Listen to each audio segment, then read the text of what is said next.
So can you introduce yourself for the audience and people listening to this podcast? Yeah, sure. My name is Daniel Lima. I'm a character TD at Blue Sky Studios.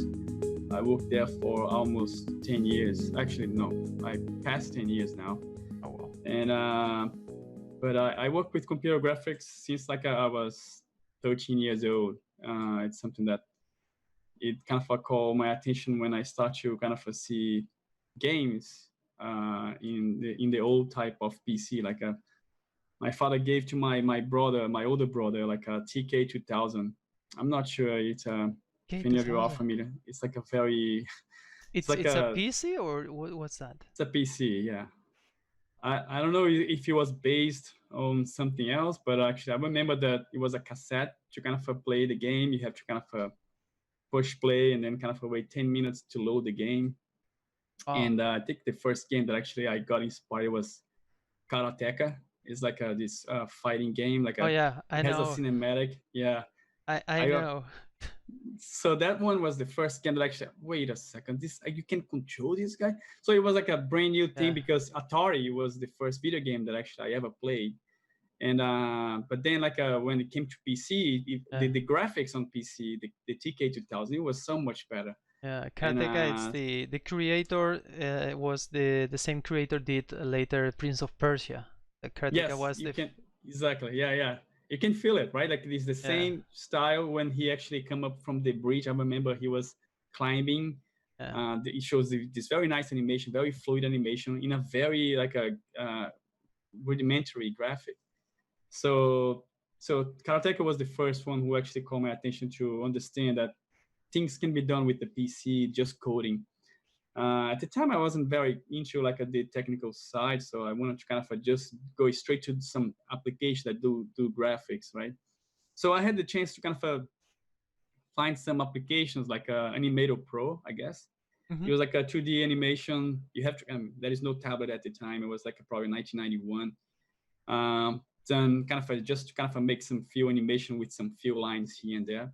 But that's when it brought me later to something more sophisticated, which was the 3D Studio Max or 3D Studio DOS version Yeah. 3. Same on me. So yeah, I was kind of it blew my mind when I saw a cube rotating. I said, that's it.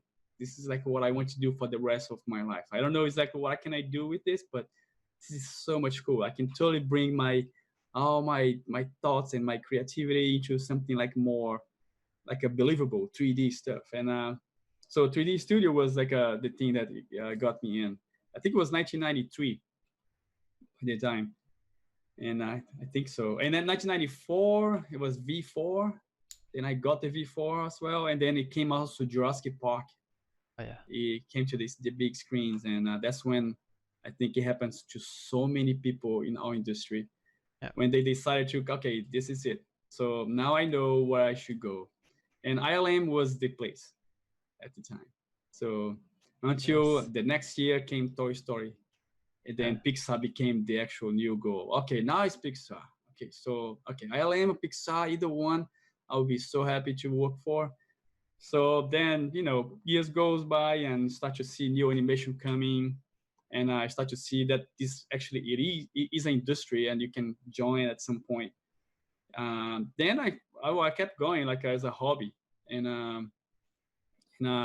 I didn't know how to get there. I came from a humble family, so we didn't have much. So I couldn't kind of afford one of those CGI PCs to kind of learn 3D. So I remember I was trying to kind of make some drawings, and I used to draw a lot. Not anymore, unfortunately. And I remember to kind of make some decals, some adhesives, Mm-hmm. and I sell to friends in the school so I can actually get a little bit of money. So I can actually come to my father later as an argument, Dad, see, I'm trying to do my best here to kind of get some money to get a new video card. And so he was always kind of, okay, so if you kind of get 10% of the card, I can kind of give you the 90%. Okay. Good deal. It's a great deal. Thanks, Dad. I knew he would do that. I knew that I wouldn't be able to kind of get the money for the whole piece.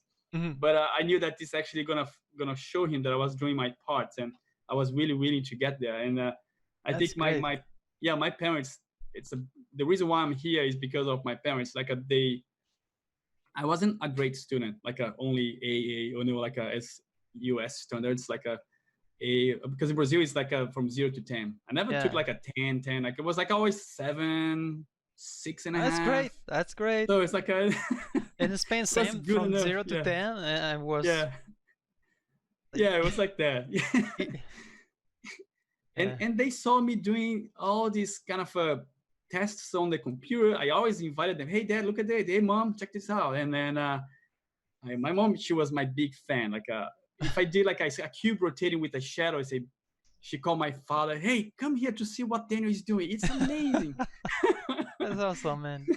It was quite embarrassing sometimes. Like like I don't even want to kind of show a lot of people. And then if there is any visit in my house, she invited everybody. Hey, come here, check this out. Daniel is doing like a disquette. Is this the eye? Yeah, it's the eye, Mom. That's beautiful. It's perfect. So thanks, Mom. And so it was always like that. So they always kind of inspired me to kind of keep going. Like, Mm. and if despite that my scores in the school was not so great, somehow they saw a future on that also. And my father, he wasn't able to kind of give me the best computers out there. He always gave me like either used pieces or refurbished pieces. Hmm. But the best thing that he gave me actually was books. We had this kind of library in Fortaleza, Hmm. which where I come from, Fortaleza, Ceará, Brazil. And this library was like a technical library, like that sells only imported books, and Oh. including 3ds Max. By the time it was already 3ds Max and Maya. So I bought lots of these books, like all in English, and I didn't know English at all. So I Mm. was kind of literally just seeing the images and kind of understanding what the guy actually was doing there, and then eventually going to the dictionary and kind of to translate a few things here and there to kind of pick it up the idea. Yeah.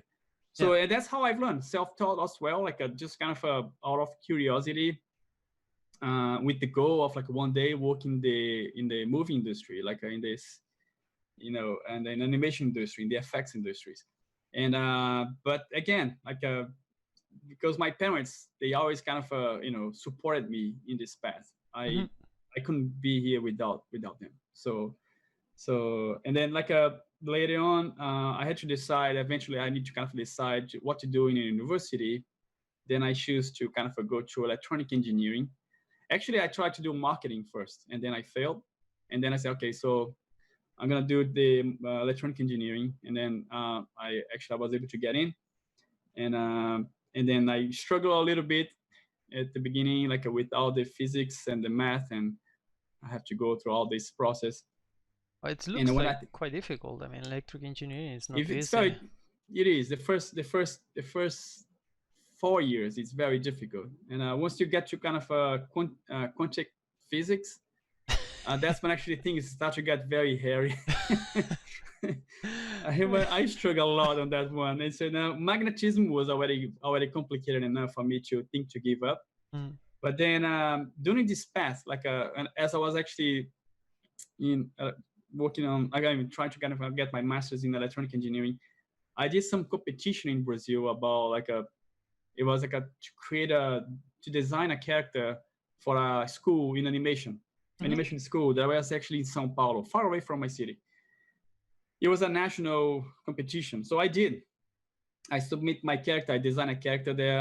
I submitted, and then eventually I received a call from the company after a month that I submitted, saying that actually I was between the 5 first place of the competition. So I should kind of attend to the party, which will give the announcement who actually was going to be the winner and was going to get a license of 3D Studio Max version 4, I think, by the time. I was so Wow, that's excited I could kind quite of get big the version. price. Yeah. Yeah, it was very expensive software, right? So I Yeah. say, oh, I really want that, and that's gonna be amazing. Kind of, I can kind of, get contact with Autodesk, but anyway, so I got there. I didn't get the prize. I got the 5th place, and but I was able to kind of meet a lot of people there, and so then basically I ended up like getting some contact, which basically it was the hook for my first job. That's when Mm. I ended up not completing electronic engineering. I started, but I never completed. I say that I did because I did the most difficult part of, and I feel that I could have continued, and I would be totally getting my master's because the laboratory was about to start, and that's the fun part that I was expecting. And but I ended up not having the opportunity to go. I ended up kind of giving up and kind of following my career path, like in another city. I was 21 year old. I left my parents' house and just went to São Paulo, which is kind of what the equivalent of Manhattan of Mm-hmm. Brazil, like in terms of size and complexity in terms of city. So then I decided to go there and living alone in this city. It was kind of a crazy, but I Uh, really enjoyed the city. So it was the beginning of my career. So then I worked in commercials for a long time, and almost like a not a long time, like almost 7 years.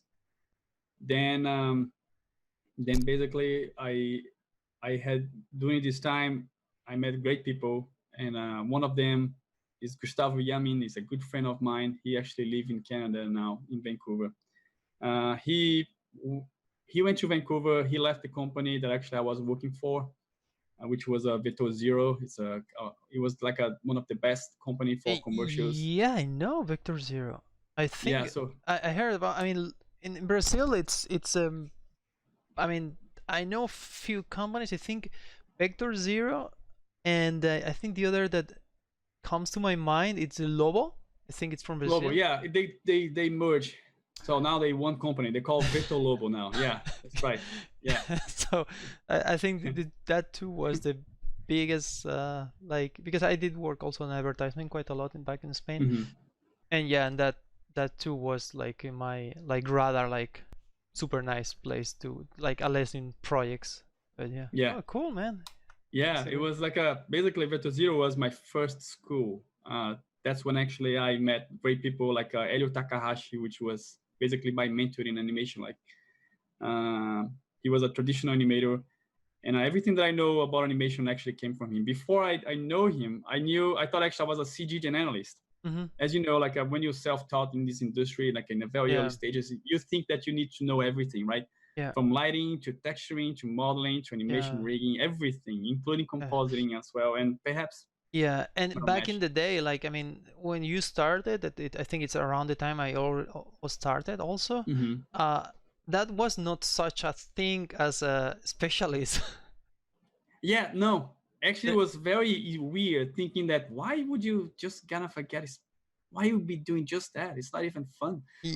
and I remember like having interviews and things like, and well, like, and you can do this and that and then and it was like if you have all the checklist, not if you Yep. I'm very good animating, okay, but I need you. Can you model? No, sorry, next. Yeah, yeah, yeah. That's right. The demo reel most likely was actually projects that involve everything, Yeah, right? Lighting, animation, texturing, yeah, everything. yeah, And you needed to show something like that to kind of get a job. yeah, Nobody would kind of hire if you're just an animator. yeah. So at least in commercials in Brazil back then. Yeah, I So think yeah, slowly. I think yeah, from the maybe 2000s started to get more and more specialized, and you normally did like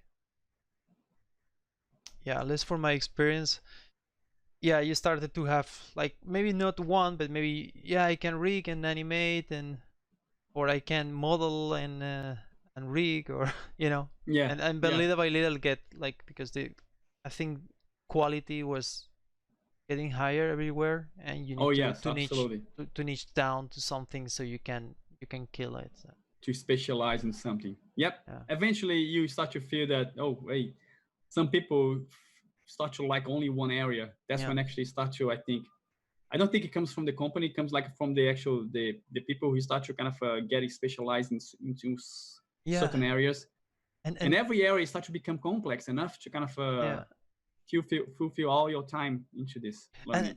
what I feel strange now is like the young people that start in this industry right now. Many of them they're born like quotes there specialized in something, Yes, and I exactly. find really strange, like Yeah. because of course it's not my experience and it's not yours, but uh, I mean what I mean. are you sure this is what you like the most? Have you, if Or you never tried the other things, right? yes, exactly. I Yeah, mean, exactly, it's sometimes exactly. yeah, many people it's like biased to one thing. I do that, and then after 10 years try something else, or for X reasons, and then realize, oh no, I like more this, and why I Exactly. didn't that all the Yeah, time. totally. I completely agree. Yeah. Yeah, it's a I feel that I don't have like a preference. It's hard for me to tell you if like between rigging and animation and modeling. I like mhm. so many areas that I don't know if I would Yeah, like I to kind feel of you. stay only in one Yeah, single, you know. yeah, But and yeah, go ahead, please. oh, yeah. So then like basically I was at that company, and Vector Zero was my school. That's what I learned, how to kind of think fast with quick solutions for problems that comes like out of nowhere. You know how it's commercials, right? It makes you Yeah, really, it forces you to think yes, really fast and make this work, make this renderable, yeah. right? We see all kinds of issues in the render side from mental ray when we used to do mental ray, and all the way to the first versions of renderman. Yeah. And it's kind of a crazy Arnold, the first version. I got the first version as well. So it was like a always learning process, like the difficulties of each application, and so basically I had all this chance to work in all this, even massive, like the first like a crowd Oh, simulator I, from like I never a touched it. weather. They not even had undo and the application, you know, like Really? in the first version. It was so crazy. Like I remember, like it was very difficult. You have to keep saving the file, and the file was gigantic, and making crowds in stadium, it was just kind of a really really bizarre like a workflow. But yeah, the chances like in the technical world, getting used to all these kind of tools, and it was Vector Zero. And Elio Takahashi was the one who actually started to mold my mind in terms of animation and learning all the techniques that actually I thought I knew, and I realized that actually no, this is actually That's wrong. Now I great. see how actually you should really animate well, the anticipation, the offsets, all this stuff. Like okay, I start to understand all this, and thanks to him, so I start to think about, oh, you know what? I think I'm an animator now, and I can start to see as a career path. If maybe I can go back to that dream to go to Pixar one day, or Mm. Blue Sky, or animation, Disney animation, like or any ILM, like a creature animation studios. I need to kind of maybe be specialized in something. I see less and less the CG generalist looking for in the job lists, Yeah. and then I start to see, okay, maybe I need to specialize now. Then I start to kind of pursue my career in animation. So that's when my wife and I we were very 2 years. We just got married, and then like we realized that okay. So before we got married, I was mentioning to her like when we were just dating that I wanted to kind of try something outside Brazil one day, and if she was kind of comfortable with that, she said, "Yeah, whatever you go, I go with you." I said, "Oh, nice." So that's perfect. So we can totally kind of pursue this together. And then basically I I kind of did a lot of like a freelance when I was at Buisca. Oh, sorry, at Vector Zero, and so basically I got some money to kind of go to Vancouver Hmm. to learn English. It Oh, was not even to kind of do something. It's first to learn English so then I can actually get a job outside Brazil. So then like I worked like crazy, man. Like it was like almost sometimes I not even slept. I just kind of connect my whole night to Vector Zero and start to work. I was so young. I was kind of, I don't know, uh, I was 20, 27. It was like literally like I was still like with a lot of energy. And so I said, yeah, I can totally do this yeah, stuff. yeah. An advertisement. Yeah, I experienced the same. No, you know, I never been like one night blank, like completely. Oh, no. Okay. But Yeah, I yeah, did many times. Yeah. but yeah, sleeping in the sofa like 2 hours and keep working. Yeah, I did. But unless I always slept little, like two Yeah. hours there, maybe. My record is 3 days. 3 days No, without sleeping. Sleeping no, like literally like a sleeping just like that on the table. And no, I don't miss that part. no, I mean, no, That but yeah, it too wasn't on old. Veto Zero also. It was a previous company. And then that's when actually I had this, you know what, I have to leave this. I can't stay like that. This is not even healthy. No. So, and I was even younger. I was not even, yeah. So, and then that's when I went to Vito Zero. That's when actually I got a much better life, quality life there. Uh, If still working on the weekends, working all the way yeah. to the night, but never 3 days in a row like that. Never again. And not even one day, like a full day, not even that. So I never had to do this in Vito Zero also. But I had to wake up like sometimes 5 a.m. to go to work Yeah. or leave 3 a.m. Yeah. Also, it happens. I had like like similar experience. Like like I always sleep a little. I need to I mean 2 hours because it's I'm useless. Like and but non-stop. Like maybe 24 hour like sleep like 2 3 hours. Go home, take a shower, And clean, then back home, back to work. Things like that. Not yeah, few times just, but yeah, I did was this. Yeah, quite lucky. and I don't miss that. I don't know. And good thing it's when I was in advertisement already. I did a lot of animation, but mainly I did rigging.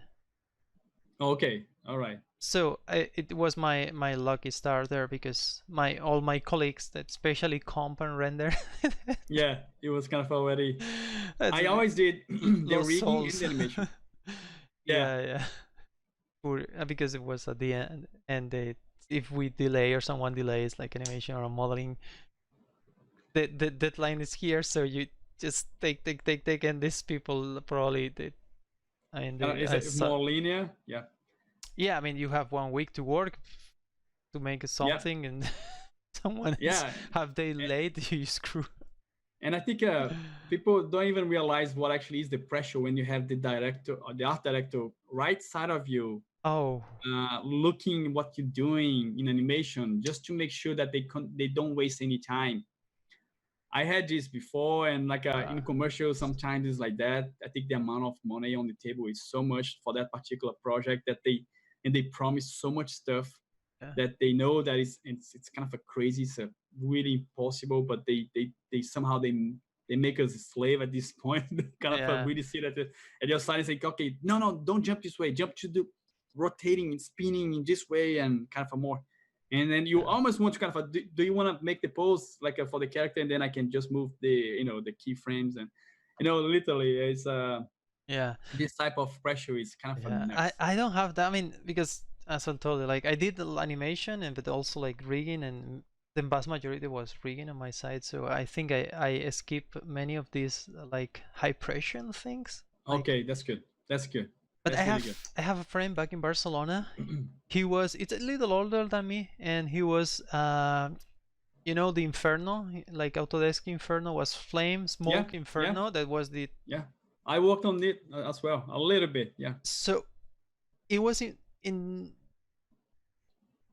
because I think it was 90s, like end of the 90s or I don't know yeah, exactly because when I met him it was already like past to 3D like journalist, yeah, but he had like a massive amount of the stories of animation like on advertisement on clients on the Inferno thing because they was like the high like the Ferrari of the yeah.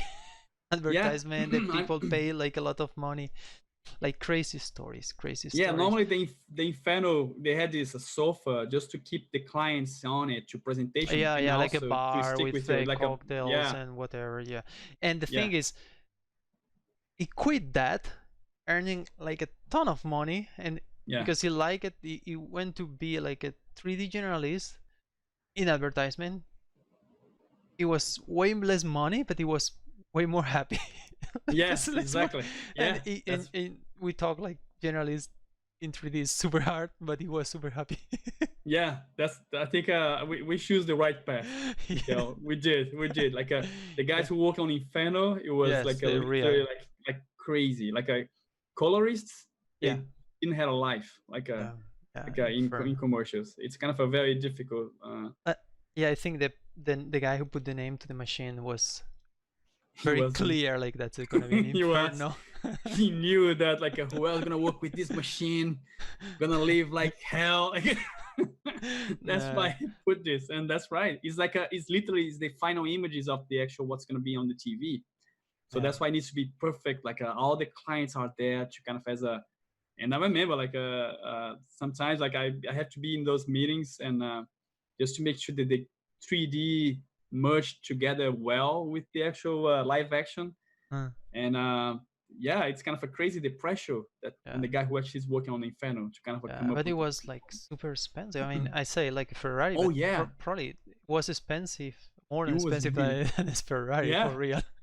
It's a whole machine. It's not only the software; it's the whole machine with the big Wacom tablet, right? Yeah, yeah, With these two big monitors and also those beautiful CRT TVs, like a phone yeah. 24-inch monitor. I actually I know a guy that we worked together. It was an Italian guy that he collects Silicon graphics, and he had the first.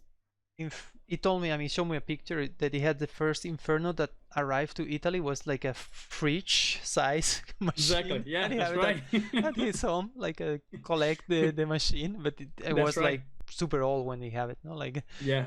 but Yeah. yeah, it was like a huge machine, like not like a PC, no, like a fridge. Yeah, it's a fridge, Yeah. literally. And it's crazy that they still sell the application. I don't think they sell the hardware anymore, but they No, still, Inferno. I think the Smoke is the no? only, or Flame is the Flame, right? Flame Okay. Smoke.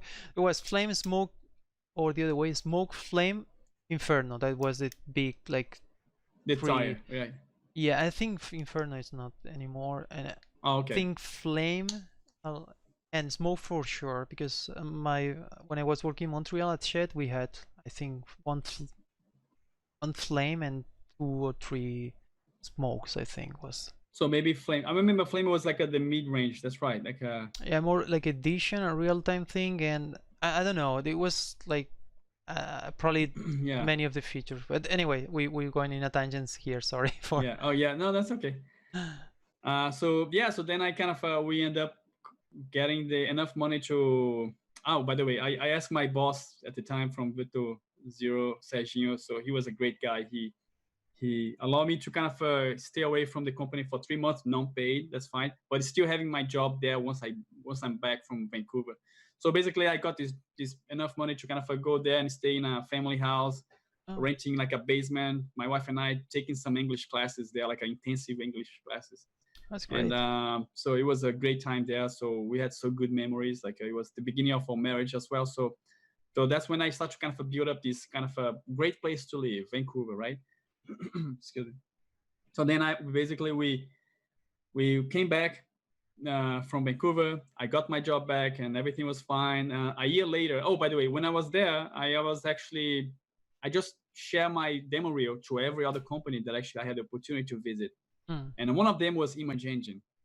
So which I end up like giving my reel. They kind of end up like having me in an interview there, Mm-hmm. even though with absolute no guarantee of anything. But I just went there to the interview. Yeah. And so they asked me to animate one thing there just as a test. Excuse me. And basically, I did the animation test. They really liked it. And but that's it. I came back to Brazil. I got my job. A year later, I started getting I started receiving email from Imaging saying that the Peter Jackson was going to produce a movie with a new Blomkamp. He was a new director. He just did a short movie before that, as far as I remember. It was And working there in Image Engine. New Blomkamp, Yeah. I think he always had a very tight relationship with them. I'm not sure, to be honest, like the what actually Uh, he did before that. Probably he animated there because uh, I'm not sure also, but I I think I heard somewhere that he was like in the BFX before, like becoming a director. I think he was working there. I will be not mhm. surprised, of course, but Yeah, I think that's when I accept the job. I kind of I got the job there, and we left the company, Veto Zero, and we went to uh, basically to Vancouver. yeah. But before that, I never left Brazil to like to United States, or I mean just Canada, just for the English Mm-hmm. classes. And before I left, I was about to go to Seagraph Mm-hmm. with the company, with the Veto Zero. It was the first time that I was going to visit Seagraph. I was super excited about it. I think I was probably the only person in the company that didn't have the opportunity to go to Seagraph yet. And I've never been there. And I said, everybody went already, but I mean, with the company's expenses and everything, I said, well, that must be really cool. You kind of, the company paid for everything. You're going to get a lot of fun there in this event. But I think probably because I never had enough English, I wouldn't kind of be, you know, I wouldn't be able to kind of bring anything useful to the company if I wouldn't be able to understand nothing there, right? Mm. So, but I think like because I had the English by the time that actually I was about to go, they gave me the opportunity. I was super excited. But I got the visa, I got the passport, everything was ready to go. But then I ended up like accepting the job to go to Vancouver. So I ended up saying, I'm sorry, I know you guys already paid the ticket and everything, but I'm accepting this job here. It's a great opportunity. I wasn't expecting this. And then they were all very nice. That's okay. Good luck there. We're very happy for you. And so I still have great contact with them. Like, I lost contact with them, but actually I still have like a great relationship with them. Every time I go to Sao Paulo, I visit there. Mm. We talk a little That's bit. great. So it's very nice. And so then I went to Vancouver. That's when actually I started in image engine, but I started right before the movie start, the actual effects Mm. team started, and the creature rigging actually started. So basically, I started working on Atlantis, like the Stargate, Stargate series. Oh yeah. So, and I did a lot of like dog fighting with those kind of those ships, and also I did the first episode that actually show up a character rig, which was an alien. But Yeah, I remember. Yeah, I was pretty hugged to oh yeah, Stargate. Yeah, yeah, and I yeah, I remember Atlantis when they have all this multiverse something, and then it was the last season they did was this new world that was the Atlantis kind of, yeah. instead of Egyptian style, it was the other like kind of gods and things like that. But in Atlantis, and it was this big city that comes from under. I I never, to be honest, I didn't watch the series literally, but yeah, I just watched the episodes that actually I participate. I remember, Um, yeah. It was fun. It was fun, that one. I've heard it's very good. Like I still want to kind of watch the whole thing, and Yeah. but But yeah, but that was that, but not all, because that was, I don't know where watched it in Spain. But it was before the streaming and all this, Netflix and all this. So if you see yes, the episode, you see it. If you lose it, you lose it. you lose it. Yeah, you have to get the DVD later or Yeah, something like that. yeah. So Yeah, I miss a lot of that episodes. Yeah, but yeah. Anyway, sorry. no, that's okay. Yeah, so but that's when well, but before actually I did the aliens on a Stargate, actually it was right after District 9. So basically I did the dog fighting, lots of dog fightings and lots of like camera movements and all that stuff. Then District 9 kick in at Image Engine. So basically I'm the second animator to join the team because we had already one animator in the team before me.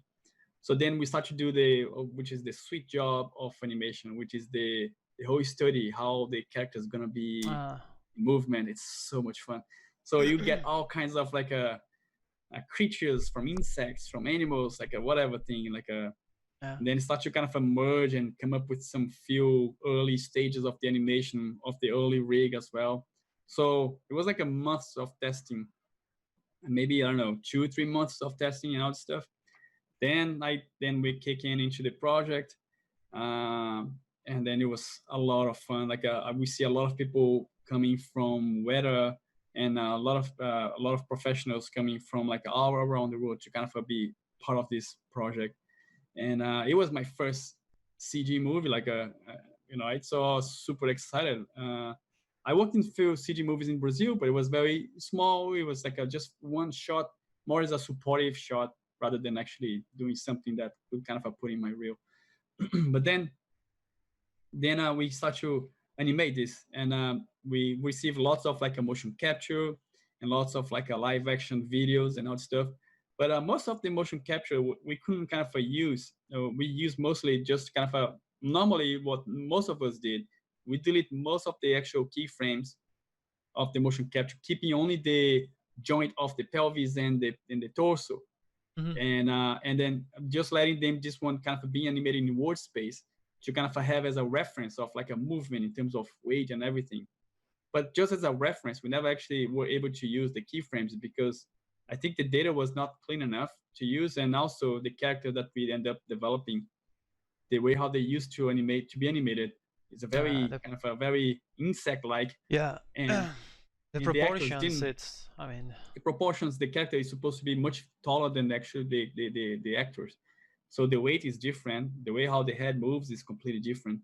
They did a good job, I think, but not enough to kind of support the design that we actually end up coming up for the yeah, alien. it's So then, it was a great yeah, movie. I remember watching it in the theater and was like, wow. And yeah, right. I think everybody wasn't yeah, expecting this. the only thing it's like everybody was expecting the District 10 or something like the next. You never came, right? Yeah, Yeah, it was like like a being bummer. Like, oh no, I want I to see hope. more of this world. Yeah, Yeah, yeah. Everybody wants a revenge, right? Somehow, like the yeah, spoilers here, spoilers alert here, but everybody wants a revenge from the aliens to come and destroy. yeah. Kick the What? ass of everybody.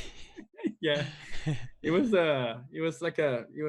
I, it was a lot of fun. That was my second school, like working at Image Engine. Mm. That's when I met my supervisor, Steve Nichols. And man, that guy was amazing. He was my second mentor in animation. And basically, I've learned another type of like a animation, which is the realistic animation, like a completely different approach from Elio, which was more cartoony animation. Then I start to understand both types of animation. What's the requirement for both of them? And of course, I needed a lot to learn. I never been like a great animator to kind of get a job at Pixar or ILM. Not yet. I was kind of building up to get there, and Steve Nichols gave me this kind of a different perspective of like not only as a to be better in animation, but also as a person. Like Steve Nichols was this guy who it was very interesting. Like he trusts the team, and he was very hard worker. Like he was always with us in the team, and most of us stay up to 11 p.m.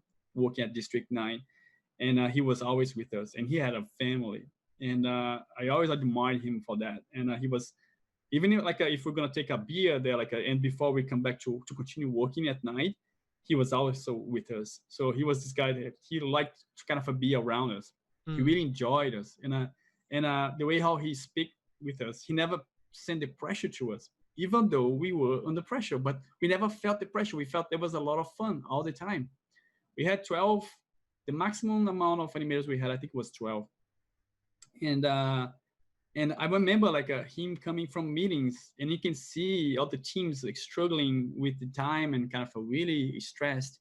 But animation team seemed always happy, unless if I was naive enough that actually I wasn't paying attention to it. But taking a coffee with everybody, we had so much fun and talking. No, it never felt pressure at all to anyone. That's great. So everybody was kind of That's a price. I mean, yeah, it's priceless to have someone like it. And you know what? I from Image Engine, I only hear like good words from this place, from this studio. Like everybody who told me indeed I had like some time ago, like not a real like interview, but some kind of like talks, like to work there, and I decided not to go there. But some people who friends that are in Vancouver told me like, what? It's the best place you can go in, probably in Image Engine, right? Yep. Yeah, like in terms of like human quality and it was. Yeah. I don't know exactly how it is now, but I believe they didn't change much. But I remember they had the overtime paid with a good rate. I think it was 1.5 or was 1.75. I don't know. I don't remember. I don't. It was great. It was literally you felt, wow, that's nice. It's like a human style, Yeah. And but yeah, I learned a lot with Steve Nichols. I'm gratefully thankful to have him in my life. I learned a lot as a human being, how to be very human, how to translate the pressure to people without stressing them out, without micromanagement. It was fantastic. That's great. Yeah, and so then the movie came out, and the movie was like a big hit. It was in the same year as Avatar from. Was it the same year? Yeah. Wow. Yeah, it was like a kind of a crazy that we released, I think it was the same year, and I remember people saying, "Yeah, District 9 is much better than Avatar." I say, "Well, that's kind of it's a big statement here," but I really loved Avatar. But I think the freshness of the style for the Yeah. documentary and Yeah. sci-fi that District 9 brought to the big screens, it was great. However, I got a little bit sick of watching that camera shaking all the time in the big screen. But I think we never, yeah. But I think like if you pass that, you kind of you Mm. really enjoy the story and the way how the outcome. You know what? I remember better uh District 9, and I watched it once. That Avatar, I watched it twice. I mean, technically, I mean, Avatar, it's like a monster production. Like, I don't know how many animators. If you were like 12, you were 12. Yep. Maybe they were Yeah. 120. I don't know. Yeah. So you know, Probably. but I don't. It's funny because I don't remember the year that. But yeah, if it was released in the same year, it's like amazing. I mean, because Avatar was the movie of the year that year, and nobody remember anything else. But I remember really vividly, like District 9. I wasn't.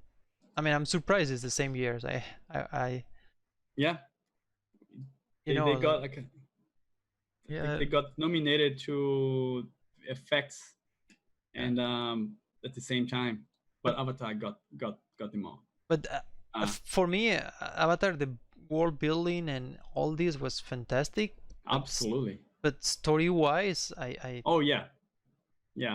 I have to. This one I kind yeah, of I really enjoyed the way how District 9 came out.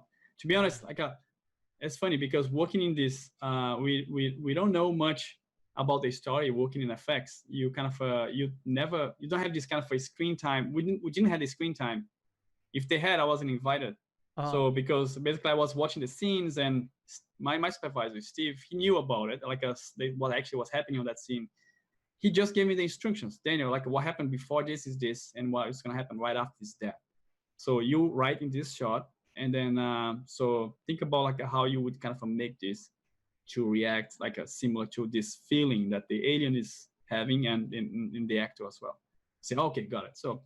So this is the actually the type of instructions that normally we got from Steve. Besides like the actual technical to make it better, the animation as overall.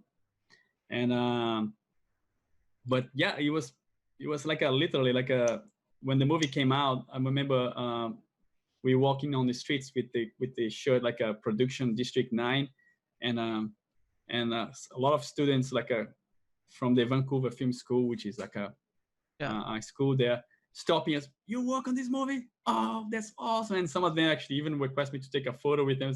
Like, What crazy? okay, I never felt like okay, let's take a photo, yay! It was like a lot Yeah, of fun. Like people, uh, the movie was a big hit. Everybody was super excited yeah, and super proud that Vancouver was kind of the place where this movie was actually done. And so yeah, it was a lot of fun. So I had the opportunity, the great opportunity to work with this great team and a great supervisor as well in the studio. So it was a lot of fun. I really have good memories of image engine, and especially because of the people that actually yeah. that I work with. And so yeah, that's that. Basically, these are all my shots. Pretty much. I don't remember having any other one. I think I got them all here.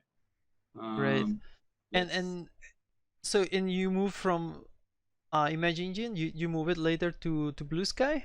Was or Correct. you move it to other company? No, just from Image to Blue Sky. No, it was directly from there to Blue Sky. So basically, what happened is like at the time that I was working there, I met which is my friend Brian Anderson.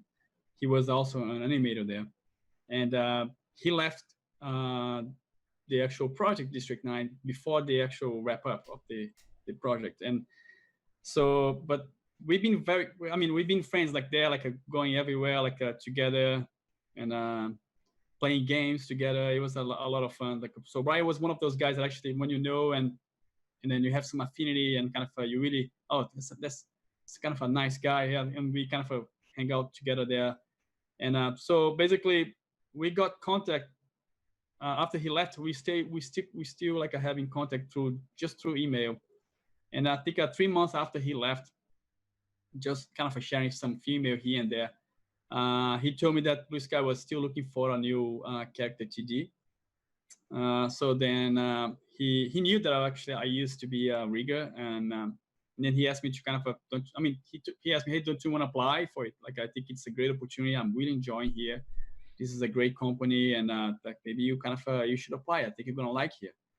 And to be honest, I never thought about that too. I would ever come to US, and that's funny because to come to US as Brazilian, you need to have a visa and you have to have all the documentation to come here.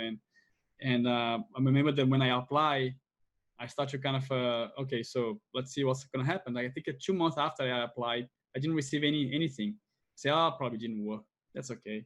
And then my visa in Canada was about to expire. I was about to go back to Brazil, which I was kind of a little bit sad because I didn't want to kind of come back to commercials. I was starting to really enjoy the life of like working for feature film, and to continue my going back to Brazil meant to me like okay, I'm gonna have to step back now, and then try again from there. I thought actually everything would start from here and kind of go uphill, but it feels like that I'm gonna have to go back. And the company, just Image Engine, they told me, hey, we like to kind of have you around in Vancouver. I don't want you kind of go back to Brazil because we don't have job for you right now, but I have some companies that maybe you can work, so then I can bring you back later. What do you think about that? And I say, I like the idea that you guys want me to stick around, and I really appreciate for it, but I need to kind of stabilize. I want to build a family. And so I want to kind of be in a place where I can kind of I know what this is the place I have a job, a stable job. That's I've been kind of really looking for it, and apparently Image Engine, but at the time it wasn't able to kind of give me that, so I was kind of a little bit sad because of this. But then that was already 2 months after I sent my application to Blue Sky, and then I received a call out of nowhere. Like, hey, this is Blue Sky, and I just kind of wondering, reaching out to you to kind of see if you're interested to have an interview with us. We want to kind of we heard from Brian that you interested as well. We saw your reel, we really like it. So, but the problem is we want having a meeting with you in person. It's very important for us to have this meeting in person, this interview in person. And then I say, oh, we're gonna pay for the tickets, for the hotel, whatever you need. I say, and then she asked me, do you have a visa? And then I said, and then I had it because before I left Brazil, I got the visa to go to Seagrove and everything, Oh, and it yeah. was still valid. And I said, thank God I had this visa, so I can totally go tomorrow if you want. And I say, yeah, I have the visa. So like the visa that actually I never end up using to come to United States, I end up kind of be able to go for actually an interview. I Ah, had the great. visa. Yeah, it was like thank God gave me the opportunity to kind of Yeah. to come to US with that visa that actually I thought it was useless. No, it turned out that actually was already planned. Like that's that's perfect. So and then I ended up coming to US for the interview. And man, I was so excited. I was like a kid going to Disneyland. Like I was like visiting, and Justin Leach was my supervisor, and he showed me the whole company. He gave me like a quick tour in the company, and everywhere he was actually showing me, I was super excited about it. I was, That's man, great. this is so cool. And then we had this interview. It was 20 people in a room asking me questions. And Oh, basically, this scary. real that you see, yeah, it was really scary. Like I wasn't expecting, and my English was not Yeah. good enough to kind of pick the questions right away. So I had to kind of sometimes ask again, and it was a kind of a little bit of stressful. But Uh, and some of the people that actually interview me is still in the company, which is really nice to see them there, and I still have like a very like I like them a lot, like to be close to them. Like they know my history at the company from the very beginning. It's a lot of fun to have them around, and so I had this interview. It was very frightening at the same time. I was feeling very how can I say, at home somehow. I was it's kind of nice. I was feeling at home. Like I was kind of man, this company is awesome. In Blue Sky was like a company that actually I always wanted to kind of go for it. I never applied to Pixar to any other company. I actually applied to Blue Sky, which is the company that actually I really appreciate the render, the way how the look of Mm. the rendering actually was. It was so nice. The whole ray tracing, the whole bounce lights, everything Yeah. was so cool. And so Blue Sky was like literally a goal for me as a journalist. And I said, this is a company that actually I want to go for. So, but then when I got the job there, oh, so yeah, so then in this interview, I got this interview, blah blah blah. At the end of the day, I was talking with Brian. I was actually sitting at close to Brian's desk, talking with him, and then this was after the interview, like it was like hours after the interview. I was just waiting for the day because I was going to Brian's house there. We were going to kind of get some dinner together, and then kind of I was going to the hotel later. But anyway, so then basically we stick around there, and then Sabrina de los Rios was the girl from HR. She was a recruiter actually. Sorry, and so she came by and said, "Oh, Danny, I was looking for you. I just wanted to tell you we had a meeting with the seniors and the supervisor right after your interview, and we all liked you. Like we want to kind of give you an offer right now." I said, "What?" The thing. On the spot, right? I Yeah. was Wow. I That's. wasn't expecting this at all. Like Oh, I that's was like, fast. dude, that was really fast because they told me that was going to give me a call a week or 2 weeks after because they had Mm. other candidates Yeah. to they already had some interviews before me and they had more interviews to come, but they said we don't have to, we want to kind of hire Daniel, we want Daniel in our team. So it was right there. So I went to talk with her. We talk about the offer right there, and then I accept the offer. I call my wife at the Wow. same day. Okay, just be ready. We're coming to New York, and say what? So it was kind of that Great. crazy. That's Yeah, it great. was like such a relief, right? Like I was so sad, but my wife and I, we were so sad going back to work in commercials when I didn't want to go there Mm. anymore. I think I had my time in commercials, but and I didn't want to Yeah. kind of go back there. I understand. But in yeah, so you did your animation rounds and then you move it and like you change company, change also position, Yes, that's right. and So the rest is history. You're still there, and we're yeah, talking now here. So yeah, and now yeah, that's the end of the story. So now I'm here. Like I applied for as a character TD. So I said goodbye to animation, all that thing that actually I was learning. I said, you know what, like it still served me a lot because they told me that in order to get this job, they needed to kind of get somebody from animation that understand animation needs to read characters. And I have to say that it helped me tremendously to kind of yeah, understand the tools in Blue Sky and kind of think yeah. for animation. Yeah, this is always thing. I mean, a thing I always say. Like, if you want to, I mean, if you want to be a good rigger, unless you need to have some like experience or knowledge of animation and also Agreed. on modeling, also. Because rigging is Agreed. something that it's in between these two specialities, especially because you get the Absolutely. model that you need to rig and Yes. you need to pass And to an if animator that needs to use your rig to animate. exactly. So even, I mean, you don't need to have work like a professional experience, but if you have like some like knowledge or some like basic even as a hobby, you can try to model and try to, it will help a lot to your daily work. Absolutely. I'm not talking about other parts like coding or things like that, that obviously it's like, yeah, I don't know how you say in English, like it's a miscellany of knowledge.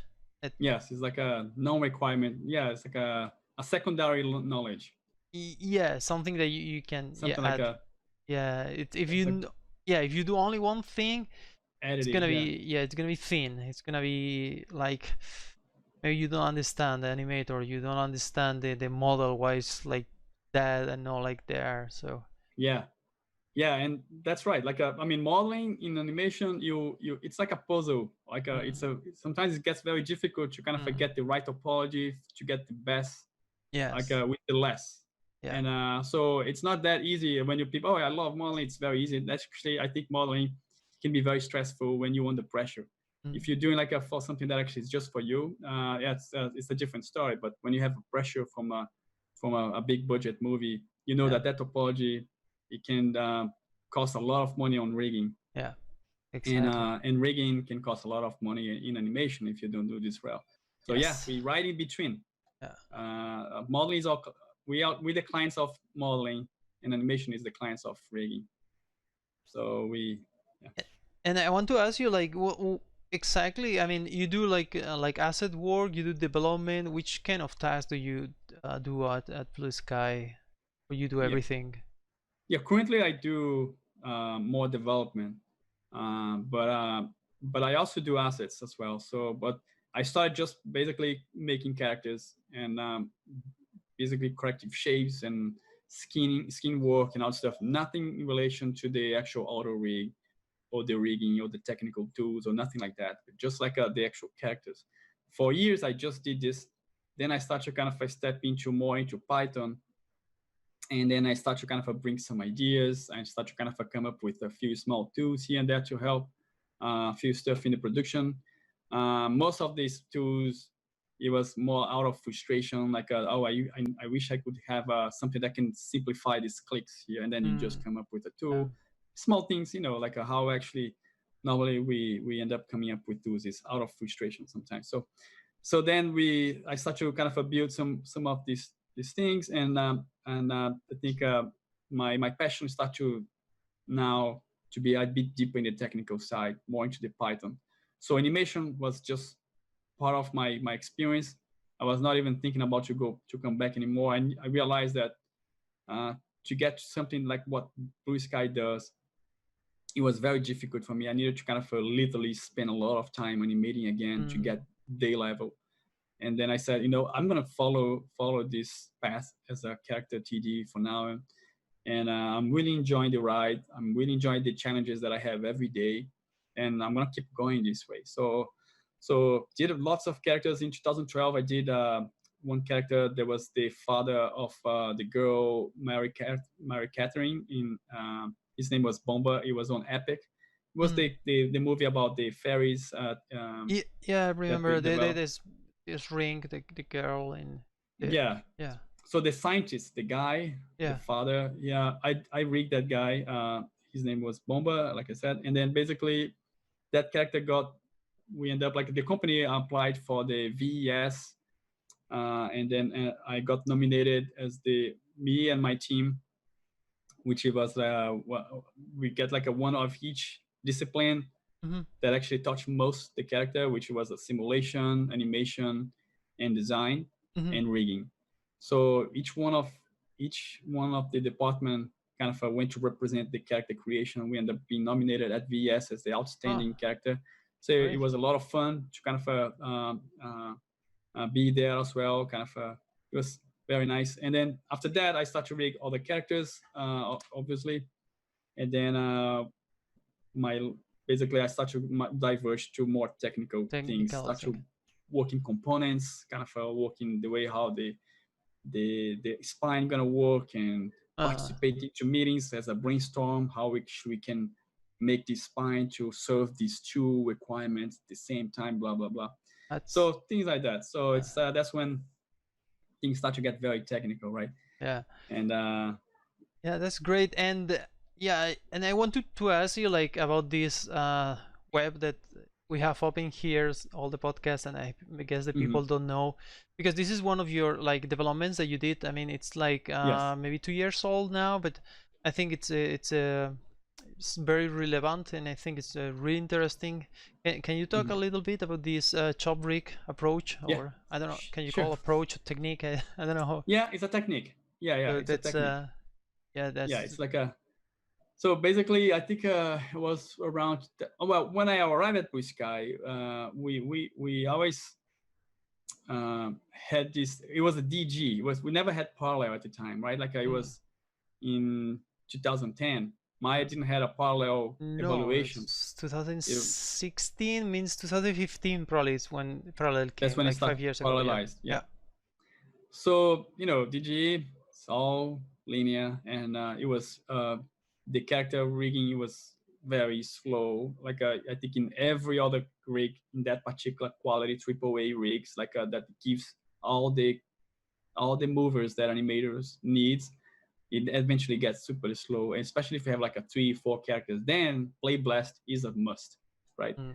So, and that's right. Like, by the way, in District 9, the rig was actually super fast because it was not much like you see that it's almost like a crab, like there's no much like a flashy things, right? Yeah. So it's like our hard surfaces. So it was literally just parented the proxy geometry, the proxy rig.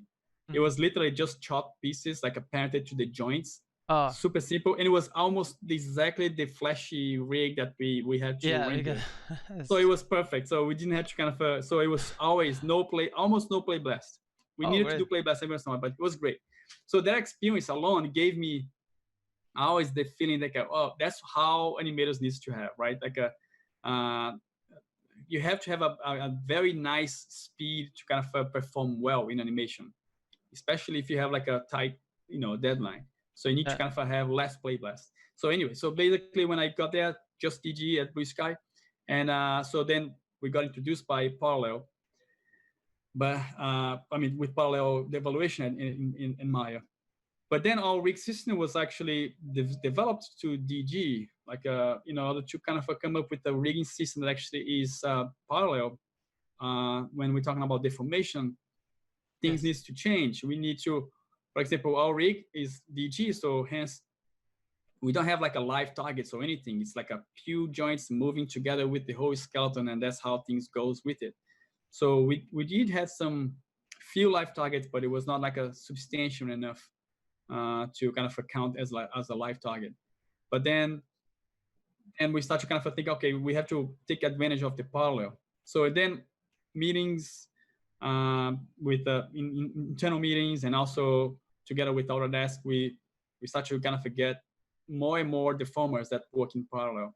And eventually we had all the deformers in parallel. But why the rigs was not actually being, it was a bit faster, but it was not fast enough to kind of get the real time without playblast, without the deformation.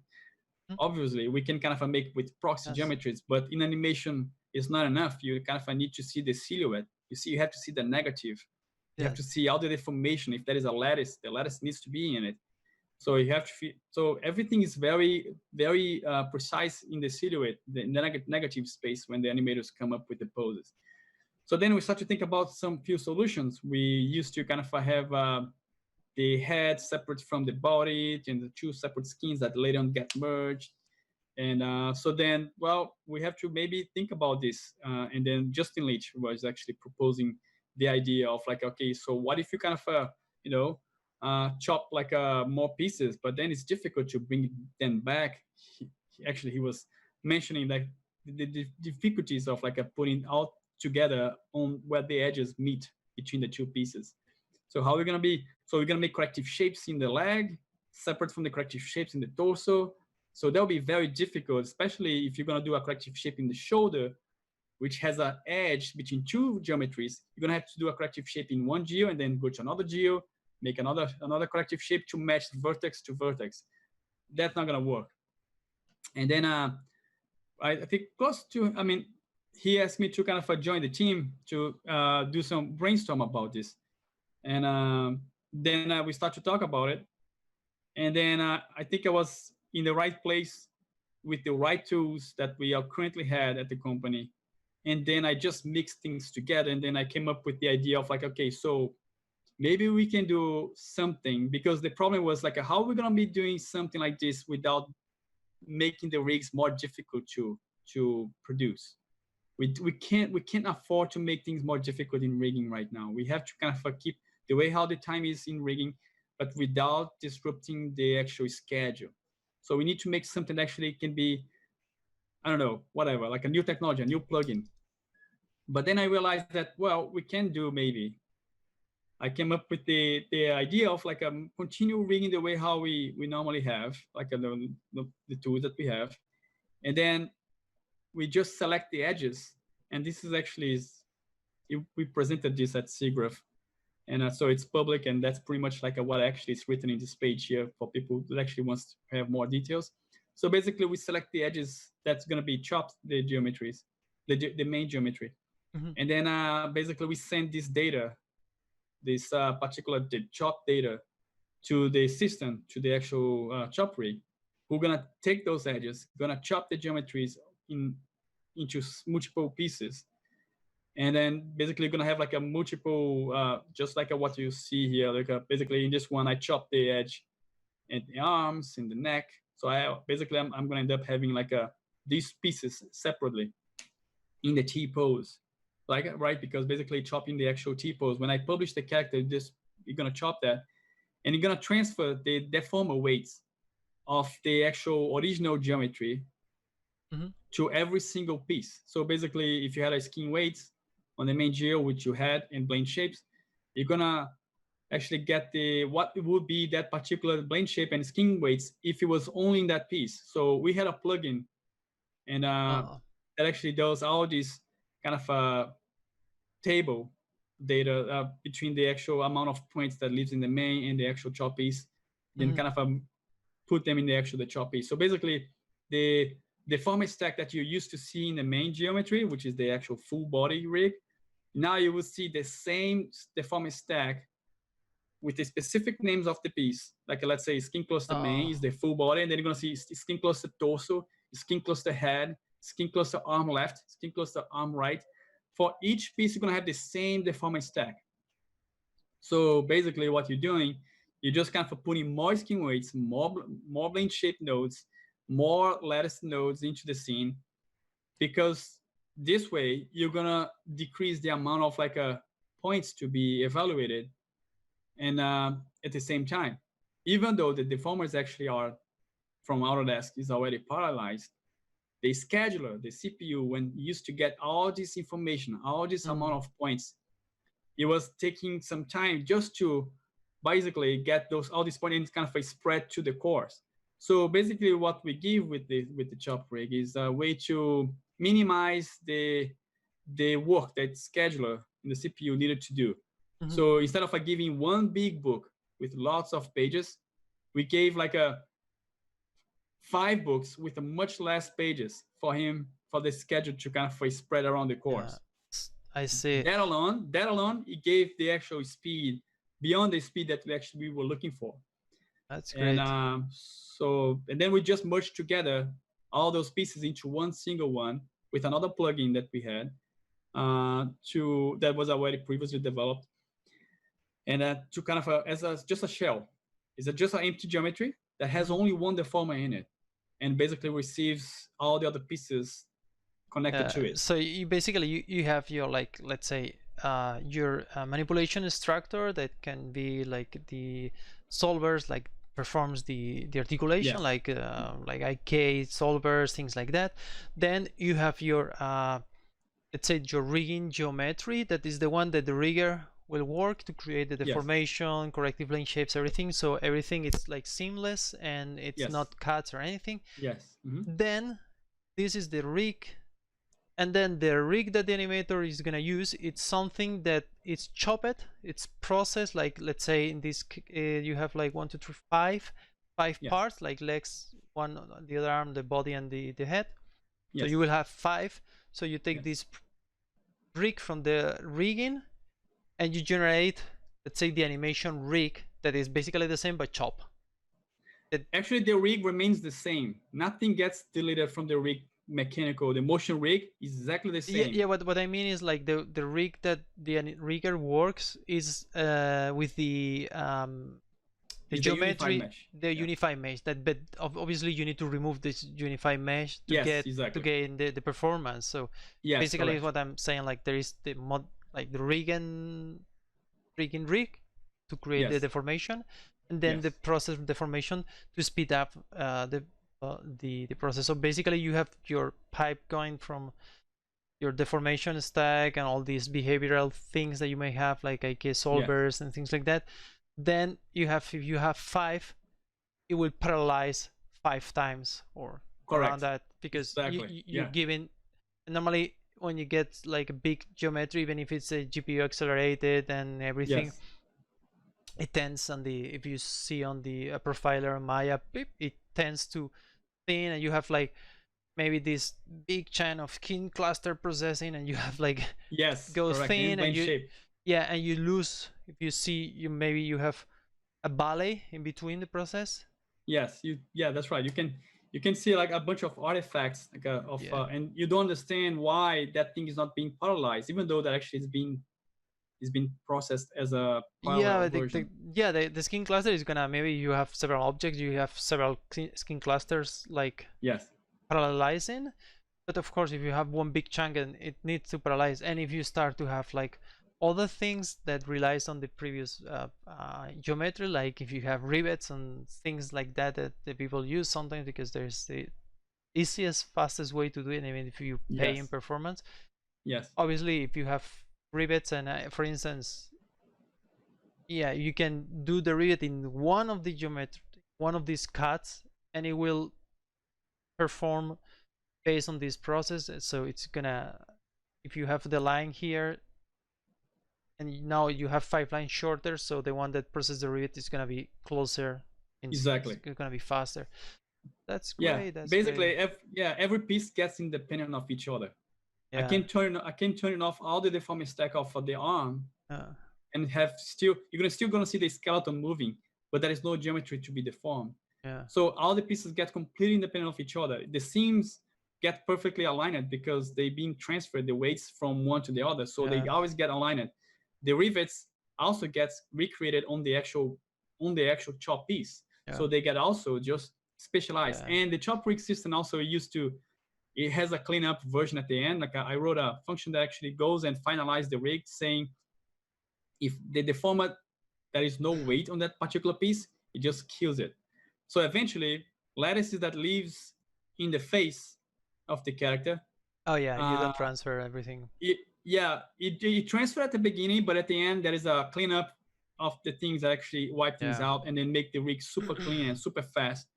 Yeah. And every piece remains only with the actual necessary pieces to kind of give the right performance. That's really great. Indeed, like for instance, one thing is not like this chop thing, but one thing that is very easy to do, and I do a lot. It's when you need to put rivets or some like buttons, the typical buttons attached on the shirt and things like that. Yeah, Instead of use the shirt itself to create the rivet, like a proxy, right? yeah, exactly. You take Yeah, your it's like a this tool in my I don't remember the one that you use to read topology, very simple one, and you create like a little squares where you want the rivet to happen. like a follicle. You do a follicle. No, I don't use a follicle. Just like Okay. I like a loft. But it's, yeah, it's a bit Okay. faster. But yeah, no, yeah, it can be a follicle. The thing is, Yeah. you basically need two edges, and it's using like the loft modifier, but Oh, I without see. creating it doesn't create the geometry actually. Just use the UV values to get the position. Oh, I see. Okay, I see. So you get the inputs of the actual loft Yeah, exactly. But creation surface, but then it never make a surface. You just use the loft to kind of forget the UV exactly. out of it. Yeah, Okay, got it. yeah, Yeah, yeah. that's actually and that's and pretty cool. and but basically what I do is like create these little squares, and the good thing of that, it's you can attach everything. It's like sometimes your topology, if you want to do this rivet, you need two Yeah, edges, but maybe if you want to put it here but your edges are not in the right position. But if you create a cube in the or the square that you want to use, I normally use a square, it can be a triangle, but I don't know. yeah, yeah. um So basically, when you transfer the deformation, normally skin cluster, or if you have like blend shapes, you can use like the tool shapes to transfer the blend shapes or everything, so it match the deformation with the relation. But because you transfer from one topology to another, Yes, maybe it's gonna, I mean, it's gonna create better relationship between that, and it's I feel like doing that, of course, the whole goal of that, it's, yeah, to don't rely on the big geometry that is heavier and you need to wait until it's processed to get this information. It's the same approach, exactly. but Yeah, exactly. mini chop, I will say, just Yeah, yeah, for specific. But yeah, it's really great, and yeah. It's a thank you. technique, right? Like a yeah. That's pretty. That's it's a no-brainer thinking about like as soon as you notice that your motion rig is fast and Yeah, all your problem is all your problem relies only on the deformation, yeah, then you understand that the way how the CPU handles all these yeah, points, yeah, it's a natural way to think. Okay, so what if I just give less big books for this CPU. I give just small books instead. Yeah, and it's something that the people like special animators and like or people that is less technical, I hear like complaints like, hey, because you put sometimes like the like I have like a solver that have IKFK and have soft IK, and it's a one solver, it's one node that does all it, and it's super fast. I mean, it has all the rings and bells and everything, but it's super fast. But the thing is, the animators see all this and say, hey, why you don't remove this? It is because the rig is I want it faster or something, and it's not the problem. If you take this rig without the all the deformation stack and you play it, you get hundreds of frames per second, like literally hundreds. Yeah. And yeah, when it's not there, the problem is the rig is already super fast. It's the deformation. It's the amount of points. And all the complex, all the deformation, like not only points, but depends on the character. So, you need to stack the formers and things. But the people tends to lose track on that, and they think because the rig have features, maybe it is slower or faster. Exactly. No, it's not the case. Yeah. Nowadays, it's not always the fast. case. Yeah. Like all the transformations, let's say, it can be evaluated really fast in speed parallel. Now it's like crazy. Absolutely. Yeah, we did early tests and it shows that too. Yeah. And I guess now also a part of chopping the rigs to get this extra performance, you also like I think it was Autodesk they not so long ago like with Blue Sky that they talk about the animation cache because you work together really close with Autodesk, I think. And I guess you must be using now like the new features like the playback cache, I guess. Oh yes, we're using it's still like the Chobric is still like being used because the playback cache, the cache playback actually gets some benefit from it because the rigs are much faster, so that the cache actually happens way quicker. Yeah. So basically the Chobric system now is part of the actual pipeline, and so we that's right. We worked with Autodesk even early stages of Chobric, and talking about all the findings that we've been. So they really kind of work close to us, and we show the early results, and it was actually it was kind of a mutual benefit, like for the software that actually they understood a little bit of like what actually animation company really struggle in terms of pipeline. I actually it was a taboo also thinking that all this loadiness of the rigs actually was all the way how the nodes actually was generated by Autodesk, so it was not good enough to perform like a AAA characters in real time.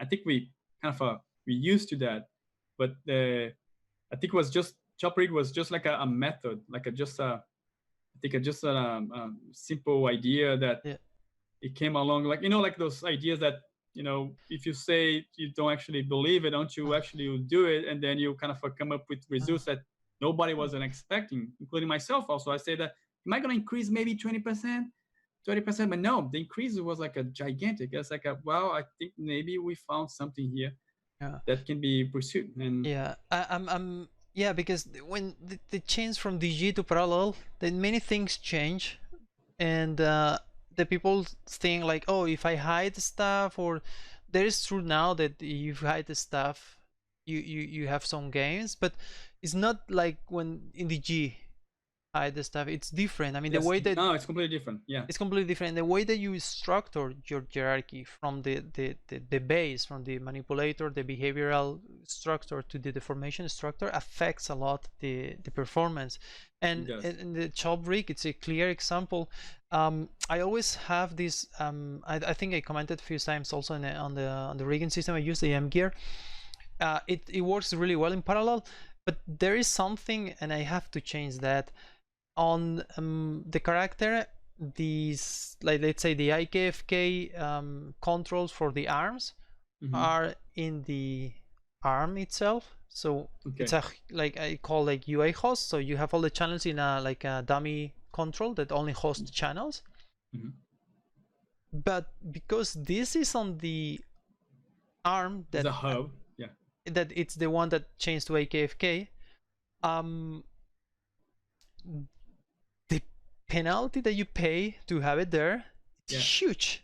Yes. And I Yeah. commented in a few videos on YouTube, and I think it's, and I have to change the template because but basically, if you take all this UI host and just parent it to the root, get like 10 frames per second. Yeah. That's right. That's right. Only Like, changing the Jared, and it's super simple. And of course, the people don't like because they say, oh, but I want to have it that follows my arm and so on. So you can use proxy, you might the attributes or all the things, or in our case we use how it's called callbacks. Yes. So we have a node here that follows, but it's nothing, and connected. But when it's not connected, yeah. But when you select it, have a callback that changes to the selection to the correct. So yes. you have the same look and feel because you select here and you have the control, but it's that, and you, I mean, 10 frames. It's I mean, talking about like it's a lot. Yeah, it is. No, and I think I'm glad actually you touched this because learning about the parallel evaluation, it was just what you said. Like the invisibility evaluator was actually something new for us. We didn't understand like why if you hide, it doesn't actually does the same benefit as the GG. So we kind of were at the very beginning when the actual parallel was inserted in Maya to understand all these concepts that actually Autodesk was actually putting into the package. It was, that's right. Connecting them all into one single hub controller, you're gonna make them to evaluate no matter if they hit or not. So the pieces that you see, like they don't actually have anything connected between each other. That's why they're completely independent. And another thing, it's like the parallel. You have this kind of a cooking time at the beginning when you set keyframes, or you have the target as a controllers, but you always have like this cooking time. If you have your little screen like display hub, like says ready, or I don't remember what to say, like needs build or something like that. So you have like 1 second that the rig is low, the poop, and it gets. That's right. Because it's processing the evaluation, it's cooking this all the connections and everything, and then it can parallelize because he understands how it works, this structure. Exactly. Yes. So it's not like waiting for DT propagation like before. It's something different. So that analyze of the rig, it's happening at the beginning, and then it goes smooth all the rest of the time. Correct. Yes. But if you have change in the rig while doing that, of course it needs to pre-cook. So that happen like if you're doing corrective plane shapes, like shot sculpting with a node on top of your rig, not cached or like no Alembic on something like you want to do corrective plane shape on top of your rig, and you have parallel. That's the worst thing you can do. You need to go DG. Recook that again. You go to DG. You change to DG, and you do corrective because it's gonna be slower, but every time you move frame. If you do shot sculpting, 1 frame, next frame, next frame, next frame. Yeah. It doesn't need to pre-cook every time. So it's gonna be faster. Oh, okay.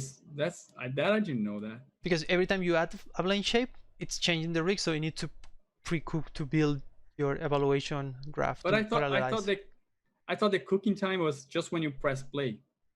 No, at the beginning of when you scroll and you do this. So I That's right. That's right. No, okay. So yeah, that's right. Like we had the actual the interaction of the timeline, but not in the interaction of the rig. You don't cook when you interact with the rig. Just when you move the timeline. Yeah. So if you're doing like corrective lane shapes in a shot, and of course, I mean, if you're doing maybe in a proper pipeline, probably you already did the caching in Alembic or things like that, and you have the close simulation and body and everything, and you just need to brush up stuff. Probably you don't need you don't have that problem, I guess. But if maybe yes, I don't know. But if you have the rig coming and you need to make correctives on top of your rig, yeah, change to DG. So what I'm saying, like, parallel is great, but depends on the situation, can be not ideal. And adding plane shape, even if it's 1, it's changing the rig. So yeah, and that's right. Like to make corrective shapes on top of something that is being chopped, because the chop rig delivers a character that is unified with 1 single mesh driven by the chop pieces. You can still make corrective shapes on the chop pieces, But then you have to remember that if you make a corrective shape in the arm geometry, you're not going to cross the shoulder because you're doing only on the arm. Yeah. So then you have just to remember that, because so ideally what we recommend is to kind of do corrective shapes on the unified piece, Yeah. Makes that sense. which basically even the unified piece now is driven by the chopped pieces. Is still, I think, like around 20% faster than the non-chopped rig, because the pieces is still being calculated separately, but now they all getting together again to drive that particular unified mesh. Yeah. So in the end, you might be thinking, okay, it might be just the same or maybe slower, but no, it's still actually faster. Yeah. Having the unified piece driven by the chop pieces. Yeah. Well, you have the image here, so you have 13 frames per second. You Yes, go to there was 32 in the chop, and you yes, go a little down again to 28. It's still more than correct. double than the original Yes, one. Yeah. exactly. Yeah, it's still good enough to kind of, and this is like with the new computers that eventually every company goes through. Like this probably is a bit faster if it was actually in the same rig. So yeah, but I think the main benefit of the chop rig, I think, was to allow us to have multiple characters and having a good performance in the screen. We don't have like a real time anymore, like when you have like a five lead characters in the scene, but you get like around 16, probably 18 frames per second. And after the cooking time, which happens eventually if you do but for blocking and how the negative space, how the silhouette work, if animators understand the limitations, they're going to get the best out of it. They're going to be able to kind of organize their workflow to get the best out of the actual chop rig. That's great. So some of them don't even know that the rig is being chopped, because they just see the actual main piece, the unified piece there. Yeah, well, it doesn't need to know, actually. They don't need to know, exactly. They just need to kind of literally perform the particular job. Yeah, right? yeah, and yeah, like commenting about what you're saying, like you can have several characters, like it goes faster and can have almost real-time or real-time playback. But the thing is, like, also in parallel, that's a funny thing also, I don't know if you noted, but you have your character, let's say your character is like 20 frames per second. And it's not like super optimized, it's just something okayish, let's say. And if you load the second character, maybe it's not gonna be like going to go 10 frames per second now. Maybe it's gonna go down to 18. And you exactly. say, why? Because it's feeling between two. It's like if you have to chop, it's like that's right. So it feels funny, like you mentioned, this actually what you just mentioned, I forgot to mention that when we noticed about this, like we noticed that actually it was all about the way how the data was being thrown to the CPU. It was not about the actual, okay, so now 520, it's not going to be 10, it would be like 18. So why is that? It's because now the evaluator know there are two separate geometries, two separate assets being computed here. They can handle that very well. If you try to, for example, let's say you have two characters, just like following this example that you just gave. You have two characters in the scene. Now it's 18 frames per second. But now you have to kind of put those two characters in a car. And then you do a parent constraint on both of them. It goes to 10. Eventually, basically, the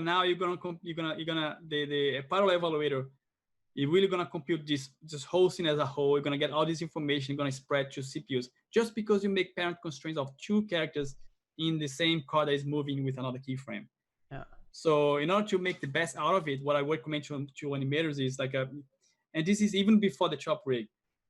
You can parent them, but then after you parent them, get the God information, the God character, which is the one that moves the whole rig, parent to the car, animate the car first. And this is like maybe the experience in animation kind of like gave me a little bit of like a confidence to kind of give some instructions to some animation maybe. But because I said like, if I was going to be you, like rigging these 5 characters in one car, get the God information of the characters, parent it to the car, bake the animation of the God information, which is the God information basically is the root node that carries all the rig. Bake the parent constraint, delete the parent constraint. Now you have keyframes. They are completely separated from the actual car. And then you're going to have a good performance. But if you keep them parented, you're going to have like a very bad. So Yeah, it's you need to, if you think your animation it's like a base, so this is my base inputs and each input spreads to more inputs like a Yeah, branching. So as much flat as you can have the base exactly. Yeah, with more better. inputs there, it's gonna be better. If you have like 2 or 3 inputs or like one input like the car with it's gonna be very like narrow at the beginning, so all your parallel it's gonna be passing through To that this one. tube. And if your car for any reason it's slow because maybe it has Exactly. some crazy deformations like Who Framed Roger Rabbit car, super Yes. rigged, Yeah. it needs to process all this data Exactly. before it can spread to your 5 characters inside the car. So Correct. Perfect. you just bottlenecking yourself at the beginning. So Yeah. that's it. Thanks for explaining. Yeah. Yeah. Explain it better now. Cleaner, Yeah, thank you. clearer. Yeah. Yeah, Yeah. yeah. I think Exactly. I yeah, think. we should make one day like one talk only like geeking down on the parallels and all the magic evaluations. Yeah. No. This is like what I hope is that animation always talk more with rigging and when they come up with something like a performance issues because Yeah, maybe they don't need to understand this stuff, right? I mean, if you think about it, they shouldn't. They yeah, shouldn't understand all of this thing. Their job is actually to perform the character and yeah, make the animation there look nice, and that's pretty much the job. It's very artistic. It's like a more artistic than technical. So our job is to kind of keep the day work easier, yes, right? Like a yeah, lighter and smoother, right?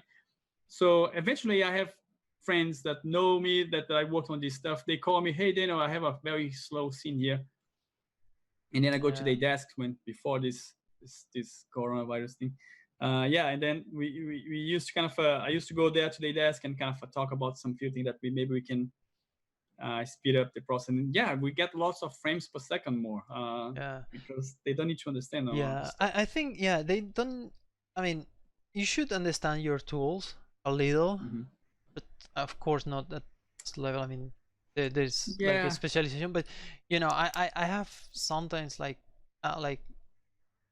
I there's some animators that are really good and like getting the best Hmm. because they know a little like how to how Maya works or how the software works, like maybe Agree. other Yeah. application like Agree. Yeah. Softimage. And there is some animators that they're like very destructive, like That's right. That's like right. really, Yeah. so not everybody, I mean I'm not like, but yeah, like every I guess like this like the famous rivalry animator rigger blah, blah, blah, blah. That's right. But yeah, sometimes I found like really like complaining like really like, oh, the rig is like coming to me and the first thing it's the scene doesn't work or Yeah. something happened and they come straight to you and complain like, "Yes, why you Yeah. can do this because I have to deliver this," and you go to the desk and you realize that maybe That the this, guy is actually putting the formers on top of the formers in a reference file. or Yeah.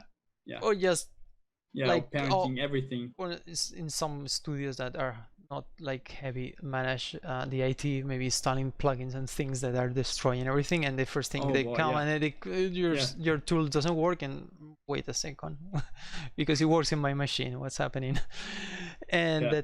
Yeah. that's a thing, and I always say like, yeah, obviously the balance it's ideal, like, but yeah, sometimes like, No.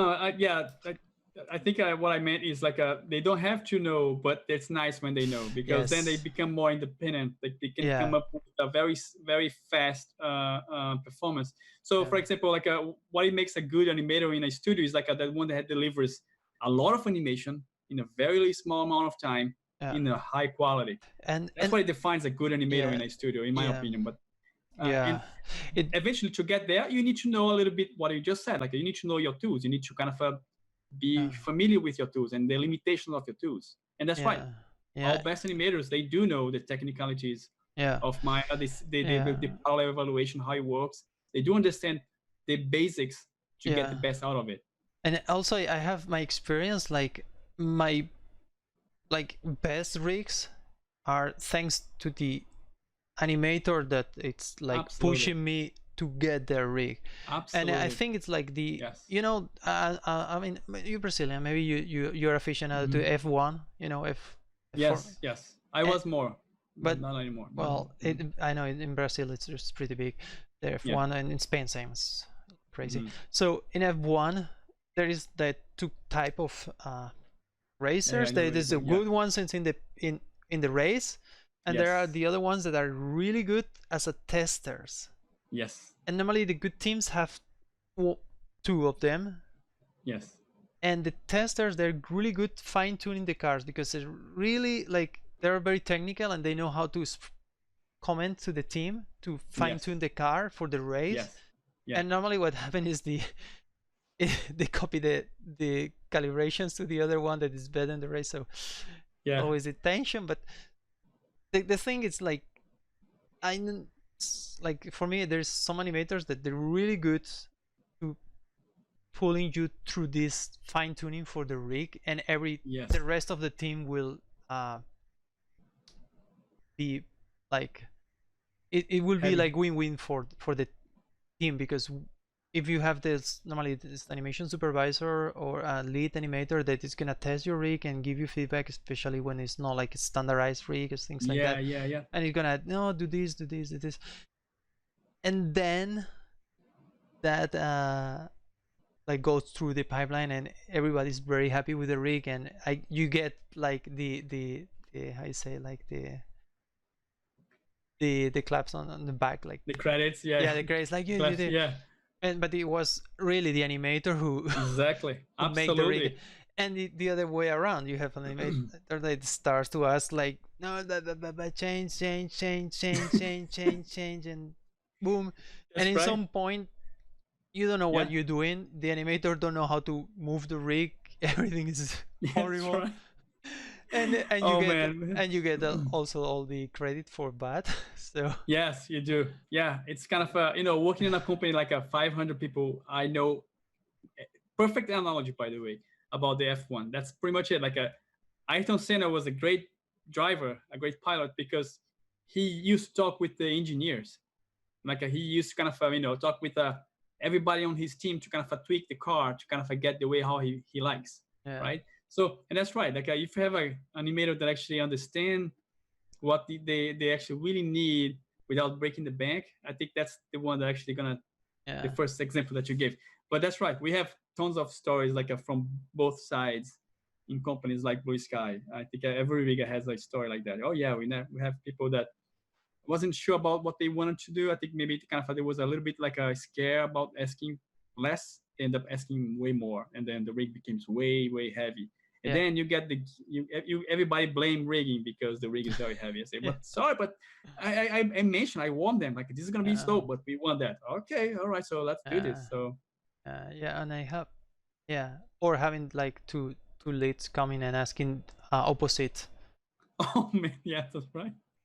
I want this I control get like in a room. bigger. Okay, let's talk this, guys. Let's talk about that. Okay, so who wins here? Yeah. No, well, I was like let's sit together, talk with you guys, because I'm just doing what you asking for, trying to give my best advice to for Yeah, both, but I cannot serve both. If yeah. one's Sometimes blue, the you other feel like it's one's gonna be a red. fight.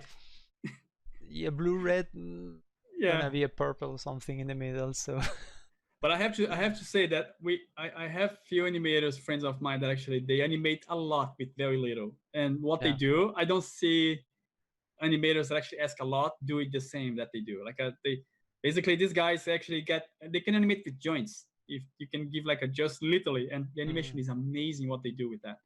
Just scale, rotation, and translation. It's kind of a nuts. yeah, and this is come like yeah, because I did work in like you like advertisement, games, and Mm-hmm. feature films, like all I think I touch almost all the areas that you can rig characters on. Nice. And like the some animators that they come from advertisement, and they, they can you put like a potato with a stick and they can animate like and then That's right. yeah, there's some animators that maybe used to more like elaborated rigs, and then they come to advertisement and they struggle like I a lot. Oh, Yeah, that's right. Yeah. ah, and they're Yeah, I great. don't They're know. Like both great, but yeah, some yeah. even in there is like some specialization, even for the regions also. To be honest, I don't know why that happened. This phenomena, like like how those very good animators actually can work so well with very little and can come up with a. I But guess this it's used particular, to yeah, the people is used to work. I mean, it's not like it's just I like mean, if you used one thing and it's gonna be struggling the other. It's like if you used to feature film like cartoon animation like Sky, and maybe they move to games on make like in-game animation that is very technical and very different, like realistic yes, in-game animation. yes, Maybe it's a yes, really good yeah, animator, but doesn't fit that, you know. to the actual, yeah, because Yeah, I mean, it's same for Riggers. Like, I have a friend who actually he used to work in feature film. Now he's working in-game animation. And then I was telling him like that you someone who actually used to work with 100 movers in a shot, like with one character. Now we probably have like maybe 30 movers, 30 controllers in a character. So it's a way less. But he was saying that like yeah, but even though you can do a lot of stuff with those very few controllers, you can. I mean, it's rewarding in terms of animation, but actually he's so used to kind of like get triple rigs, like triple A rigs, and he definitely feel he misses a lot. Like and I understand like if somebody comes from animation in game, come to feature film, yeah, they're gonna be overwhelmed with the amount of movers. If you get a bird rig, for example, we have the bird rigs in Rio, right? yeah. The feathers, every feather has like a probably 30 controllers, FK on them. So if you have like 100 feathers, when you open the actual GUI for to see the actual, Yeah. it's like it looks like a ticket master when you're gonna pick one chair to kind of go for a concert. It looks like it's insane. I think the Blue Sky has some behind the scenes and on Yeah, Rio. that's why Yeah, and it shows yeah, the those people points. can check. Yeah. It was. I did a few birds, and trust me, I Yeah. check out these videos trying to get some information that I can apply to. Oh, that's nice. It's kind of a crazy. It's Yeah. literally very, very crazy. Like, and Yeah. animators do a great job managing all this stuff. And if you're not an organized animator, you're gonna struggle with your shot. Yeah. You're gonna really suffer a little bit there. You know, like you have to be very organized. Yeah. So that's why in a feature animation, like before the movies kick, the shots kicks in into animations department, there is a bunch of like web pages, like instructions how to, I think every animation studio does this. Yeah. How to animate this particular character. Yeah. Every character has one set of instructions. It's amazing. It's so cool to see this coming up. You see those images, you see the leads, the animator leads kind of coming up with animation references. It's so much cool to see all this stuff. we use like a system. It's Confluence, I think. It's Yes, from the same here. Altavista. Yeah. Yes, the same Blue Sky, yeah. It's not Atlantis. Altavista. Yeah, exactly. Altavista was the Atlassian, the old search engine. Yeah, Netscape, right? Yeah. Okay. I'm sorry. I think maybe we can wrap a little. I'm just checking here my timer. We pass 1 hour and a half. I think I can keep talking for hours, and maybe we should Yeah, do. me too. Yeah. But it was, I mean, super great to talk with you. Thank you so much. Yeah, likewise. Thank you so much for having me, Michael. And it was took like some try and error, like to do this podcast, because that's right. Before you was like doing something. I had also like a crunch, and that's right. I thank you for your patience. Yeah. Yeah. Thank you so much. And let's close here. And okay. Thank you so much again for the opportunity, Michael. Yeah, I'm gonna look forward to kind of see what you coming next in your projects. Oh. And kind of really inspired. Me too. Yeah, really inspired by your MRig.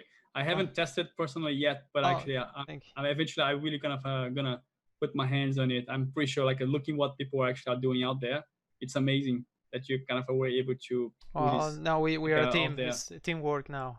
So no, that's awesome. I cannot put all the medals anymore for me. No, yeah, and I'm aware that actually you let this like as an open source, and this is really really great. Yeah, now it's like a community, and especially like Jerome, Rafael, and Chris. They're like the core team. We are. Yeah, I'm lucky, I think, to have all these people helping. That's awesome. That's awesome. Well, great job for you out there, like, and yeah, I wish you the best. And thanks again for having me here on the podcast. Thank you. Thank you. Bye bye, Mikhail.